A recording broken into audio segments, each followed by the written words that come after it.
Some of the fondest memories that I had from my childhood were coming home from school with all of my friends and surrounding a CRT TV to pass around the controller and try to figure out the water temple in Zelda Ocarina of Time, or seeing who could go ahead and beat the reigning champion in Smash.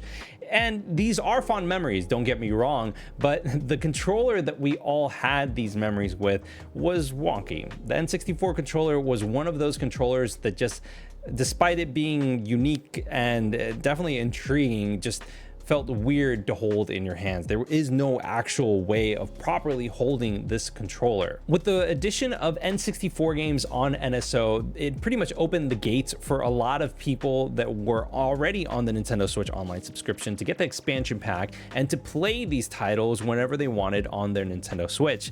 That being said, there was the inevitable release of the N64 controller for NSO, and it's great, but you need a Nintendo Switch Online membership in order to have that. And then at the same time, most of the time it's already sold out by the time you get to it, unless you're following religiously an account like Wario64, where you're constantly paying attention to see when something is going to be put back in stock. 8BitDo recently released an N64 mod kit that brings up to date those old N64 controllers that you either have in the attic or the basement or wherever it may be, up to standard times with Bluetooth technology that you can use to connect to several devices. Now, you might be asking yourself, Rudy, why don't you just emulate the N64 games? Why do you have to go ahead and mod an N64 controller? Well, first and foremost, nothing quite replaces that feeling of having a controller, a legitimate controller in your hands. Yeah, you can go ahead and emulate, you can do all this and that, but at the end of the day, the N64 is one of a kind. I don't think there's ever going to be a controller that is even remotely similar to the layout of this thing. And yeah, I'd like to go ahead and bring that forward. And yes, you can use this on PC, not just Switch with NSO or even the original N64. You can also use this on PC by mapping things out. Retro Fighters does have a controller that is similar to this that you can go ahead and utilize, that might be a little bit compatible across the board, and it feels like a traditional controller. But if you already have an N64 controller anyways, whether it's in the attic, basement, wherever it may be, you can just buy this mod and you can just have that ready and set to go. Even if you don't have an N64 controller just lying around, you can always find one online for a relatively cheap price. We're talking about anywhere between $10 and $20-ish to find one used online. And even still, remember that you don't actually have to have a working N64 controller. You just need to have the shell with the buttons and all the membranes in place. If the PCB doesn't work for whatever reason, or the wire is messed up, that's fine. You can just go ahead and take that out, remove it, and replace it with the kit that you're gonna get from 8BitDo. According to 8BitDo's website, this mod makes the controller able to connect to either an Android device or a Nintendo Switch. Because it's Bluetooth, technically you could connect it to other Bluetooth devices that are out there, but the main thing is that with the Rumble Pack on the bottom, there's going to be a little switch that can toggle between the Nintendo Switch Online and D input, which makes it able to connect to other devices. The average battery life for this controller is roughly around 8 hours and can take up to 1 to 2 hours to charge from 0 to 100%. Once you get your package in the mail, it'll include the PCB that pretty much powers the entire thing, as well as the Rumble Pack. If you also opted in to get the Hall sensing joystick, it'll also come with that as well. And finally, a screwdriver. The screwdriver honestly is awesome because not everyone has a precision toolkit just lying around. So being able to have that straight in there right from the get-go in order to make this mod happen is pretty nice to have. On top of that, you're going to obviously get instruction, like a little instruction manual that'll show you how to do everything, and a USB-A to USB-C cable, which is pretty much for nothing more than charging the Rumble Pack, but I'll get into a little bit more details later on in the video about it. The installation of this mod was extremely easy. All you have to do is remove all of the screws that are there, take out the PCB and the old joystick if you're changing that out, and then from there, make sure that you save all of your membranes that came with the original N64 controller, put in the new PCB, put in the new joystick, and then replace all of the membranes that were there. That's it. You close the controller and it's set to go. It's pretty much straightforward. My Rumble Pack came with a little bit of power anyways, so once you have that set and ready to go, it connects pretty much straight from the get-go. I will say that I ran into a few problems when I was putting in the membranes for the L and R button as well as the Z button. It almost felt like it was just a little bit too tight, like it was a little tiny bit too big for what it was, but once it was in there, it was snug and it felt like it was comfortable. Once everything was put together though, you could tell tell that the L, or at least my R button, was a little bit, I don't know, tougher to put down. After a little bit of use, it seemed to just return to normal. I don't know if I messed something up when I was putting in the membrane or whatever it may be. Maybe it kind of just sat the wrong way, but after usage, it feels normal now at this point.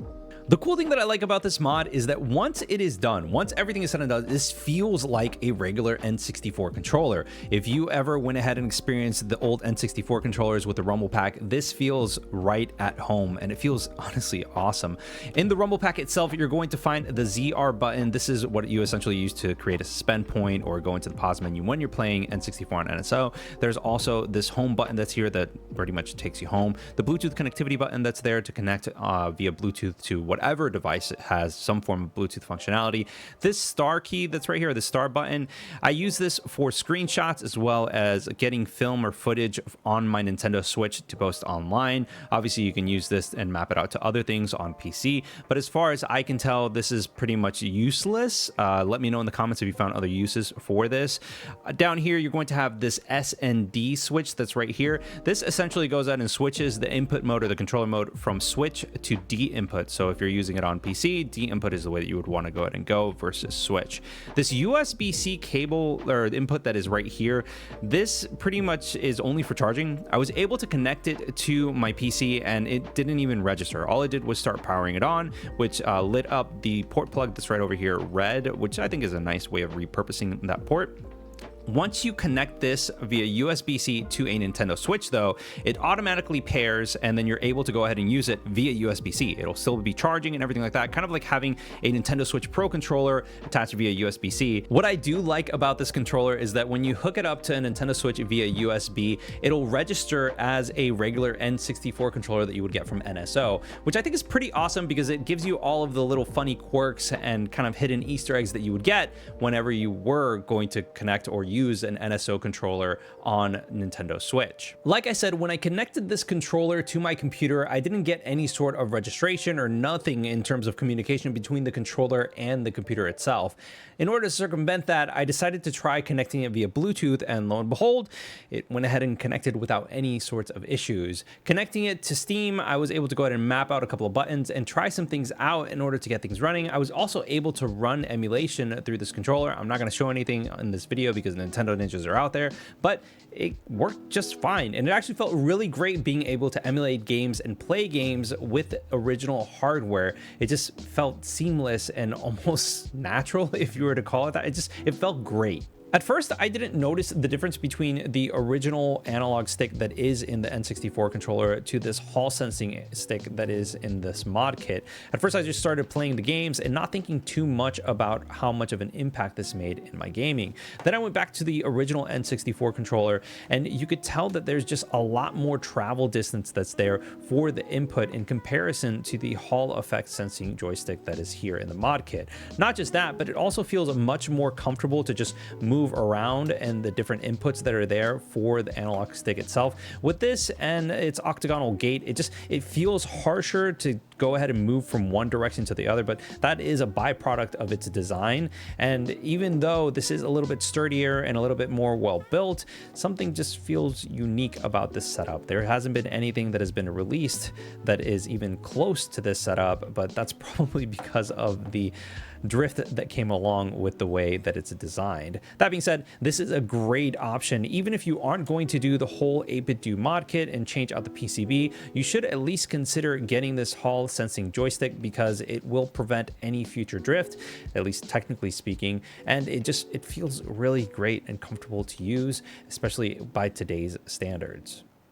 The overall difference in terms of weight, it really isn't that different between an original N64 controller, a modded N64 controller, and the Nintendo 64 controller that you would get from NSO. It's pretty much just changing out the PCB and adding a rumble pack. So if you know how that feels in terms of having an original N64 controller, this will feel right at home in terms of weight. I'm not sure why, but you can technically push down the analog stick or the Hall sensing joystick in order to actually click, but it doesn't actually register as a form of input. So I don't know if 8BitDo was just trying to have that be a thing, or maybe they were planning on more functionality and it just never made the cut for the final release of this mod, but it's there, which is nice, I guess. When it came down to testing out this mod on an original N64, obviously we ran into the problem of not having any Bluetooth connectivity on the N64 itself. In comes this N64 adapter from 8-Bit Mods, and essentially it just adds Bluetooth connectivity to a port on the N64. It's plug and play, so you don't really have to worry too much about things. And when I first connected this mod onto that Bluetooth adapter, I did run into some issues. I don't know if it was because I was on D input or if I was switching to and from, but a lot of the controls that were here were backwards. After disconnecting and reconnecting the controller to the adapter, it finally worked, and it worked as it should while I was playing Ocarina of Time. The cool thing that I like about this N64 adapter is that you can connect it to a computer via Bluetooth and then log into a website that's blueretro.io, and from there you're able to adjust a lot of settings. I did run into some instances where I lost connectivity in the middle of doing things, or it just wouldn't pair for some reason with the N64 adapter, despite it being already connected to it. You kind of have to reconnect it every single time that you go to a different setting or a different page on that website. But regardless, it still does the job. It is a bare bones experience, but in terms of functionality, it does the job and it gets it done well. You can adjust different things like inputs, outputs, or controller layouts, whatever it may be. As far as I can tell, for me, the default layout that's set up with that adapter and this controller is just fine. I don't really need to go ahead and have all these crazy layouts. If I were to use a third-party controller with this N64 adapter, then that would be a different story, but still, it still works fine with an N64 controller. If you want to go ahead and do this mod yourself, you can buy this on 8BitDo's website. They're taking pre-orders at the time of this recording. It is $29.99 for the pack that includes the PCB as well as the Rumble pack and the Hall Sensing joystick. If you just want to buy the Hall Sensing joystick itself, that's $19.99 and also ships on July 30th, 2023. Honestly, if you're just gonna go ahead and go for it, you might as well change out the entire thing.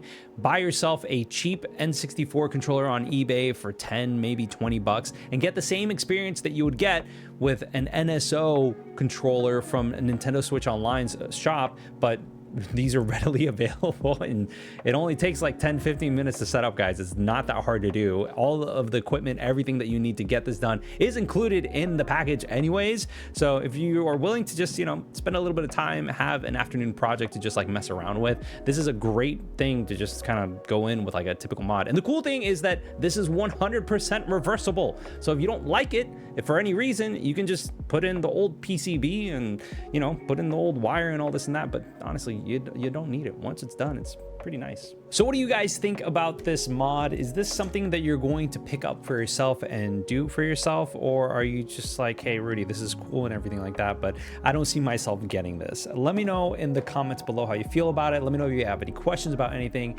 And if you want to go ahead and hear my thoughts about the Nintendo Switch 1 year after owning the OLED version, click this video over here. And until next time, guys, I'll see you on the next one.